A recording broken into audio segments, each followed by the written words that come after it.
Brikena Selmani dhe Matteo Bori konfirmuan për fansat e tyre pak kohë më parë se i kishin dhënë fund lidhjes së tyre. Përmes një mesazhi publik, ish finalisti Big Brother VIP5 theksoi se zgjedh të ruaj respektin për personin dhe për kohën që kishin kaluar së bashku. Nga ana tjetër, ish banorja e shtëpisë më të famshme në Shqipëri shkruante se mes tyre ka pasur respekt të ndërsjellët. Por diçka e papritur ndodhi gjatë emisionit të radhës në Top Arena. Në një moment, Matteo hyri në studio së bashku me dy këngëtarët e njohur Bubulina dhe Blondi Kresniqi, duke e kënduar këngën Të dua. Matteo shkon drejt Brikenës, të cilën e fton për të vallëzuar së bashku dhe ajo pranon.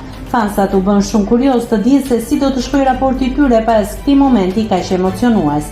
Matteo Bori ka publikuar dhe një fotografi në story ku shfaqet së bashku me modelen, ata duken shumë pranë njëri tjetrit dhe duken se me këtë postim e kanë konfirmuar një ribashkim. Nëse klikoni mbi butonin subscribe, do t'ju shfaqen të gjitha publikimet tona. Ju ftoj t'i bëni subscribe kanalit, të pëlqeni videot dhe të lini komentin tuaj.